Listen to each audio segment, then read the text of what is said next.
It's been a strange old decade. Over the noughties there have been some strong and quite brilliant films, but mostly they've been, well, rubbish. As we enter the new decade, this will be my rundown of the last 10 years in films.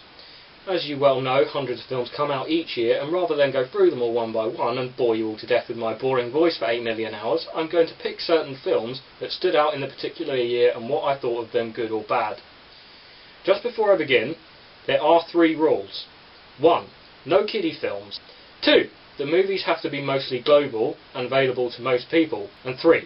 No Adam Sandler movies. Oh yeah, and remakes of old movies don't count either. The noughties kicked off with films like Next Friday and Scream 3. As entertaining as Scream 3 was, this didn't really make the start of the decade look good at all, cementing it as the decade of the lazy film crew. This decade would become notorious for its hundreds of sequels and endless film series that just won't die. Many people question the concept of death again, and people realise you can die in so many horrible and excruciating and mundane ways if death is pissed at you. A fantastic film, it's definitely worth a watch. A brilliantly written and directed piece of film, bit depressing in some points though. A gloriously written comedy, one of very few films that had me laughing nearly all the way through. Many sci-fi enthusiasts' dreams were answered with this movie, and the following films continued with the high standards that this film set up and did not disappoint. Now, I didn't really like the first Pokemon movie that much. In fact, I thought it was crap. But being 9.5 years old at the time, I thoroughly enjoyed this one. It was money well spent, as not only did we get what we paid for, but we also saw a Pokemon short film with the actual feature-length film as well. That's what we like, a film with a freebie. Did we really need this? I mean, if you've seen one or two of the previous 3 Highlander films and liked them, you'll understand what is going on, and it actually is really good. Actor Bruce Payne once again plays a spectacular baddie, but for many Christopher Lambert fans it was the end of an era, as he decided to bow out in this film, reprising his role as Connor MacLeod for the last time, having played the character since 1986. This film taught us the simple lesson of don't get so drunk you can't remember anything about yesterday. Otherwise you may end up having to save the universe with that bloody Rubik's Cube you've been working on for the last 6 fucking years. A good tense war film based on true events. After a while I was becoming genuinely attached to the characters and trying to guess who would be picked off by the sniper next. And we all know that famous scene where the 2 soldiers try to jump the gap on the building and one gets taken out by the sniper. Yep, that one. That persistent dead guy we all know and love called Imhotep returns for another round. This time he wants to get his crusty old hands on some more ancient stuff. It's not as scary as the first film. The developers assumed for this that we'd already seen it, so instead of the lengthy introductions it gets straight to the entertainment. Corpses and silliness. A giant landmark for animation films. The story was different, the voice actors were incredibly well chosen for the parts that they played, and the dialogue was amazingly well written so that the kids enjoyed it, and there were occasional bits and jokes for the older audience. A strangely entertaining film about accelerated evolution from bacteria from a meteorite. Then, for some odd reason, they end up advertising Head & Shoulders shampoo. Angelina Jolie plays an impressive Lara Croft. The film is very easy to watch and follow, no prior understanding of previous Tomb Raider media necessary. I went and saw this film on release when I was on holiday in Devon, and at the time it was brilliant, because, as we all know, dinosaurs are cool! Pissed off ghosts that like to kill stuff. Hats off to the person who decided that scene where a guy gets cut in half by the glass door. Well done. The first of J.K. Rowling's Potter books to be adapted for the cinema. Good to watch if you've read the books and you can point out the changes and the differences. The year ended with Lord of the Rings Fellowship of the Ring. Again, this movie was for the book lovers and people who were already on board. Whereas for people who were not into the whole Middle-earth thing, such as myself, were bored out of their minds and couldn't leave the cinema because otherwise they feel that they've wasted their money.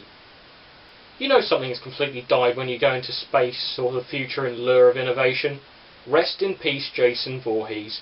This time, stay dead! Another adaptation from comics to the big screen. Sometimes Tobey Maguire's acting made Spider-Man look like a whiny little pussy. This one bored me slightly less than the first one, only slightly. CGI is improved but not the acting. Amnesiac secret agent sneaky bollocks runaround didn't really endear itself to me, and neither did the sequels. This film was a splendid sequel, and thankfully they scripted back Tommy Lee Jones as Agent K, because having to watch Will Smith in this particular role for more than an hour by himself probably would have become slightly tedious, but all in all, a good film. What do you get if you cross nuclear waste with a guy who stupidly keeps too many spiders in crap containers? This film! It's a crazy funny story about colossal mutant spiders that overrun a small American town causing destruction and mayhem. I absolutely love this film, and it's probably one of my most favourite films in ages. A definite must watch if you're not scared of spiders. This film teaches us that anybody can make an impact on the world no matter what the qualification, and also that you have to be absolutely mental to do the stunts. Ugh, another Middle-earth Doomfest. The only thing I liked about this one were the Ents or the Treebeards or whatever the hell you want to call them. They were at least slightly bearable to watch. A perfectly good Marvel hero, marred by Ben Affleck's acting, the film can't even be saved by Colin Farrell as Bullseye. A film that's still incredibly relevant today, showing us that religious backgrounds and cultures can sometimes halt your dreams and you can't pursue what you want because of your roots. Well, ignoring the much wind-about bollocks behind this trilogy, after the revolutionary film that was The Matrix came into cinemas, we all wanted to see more. The fighting was taken up a level and it was enjoyable, but Neo just seemed a bit overpowered.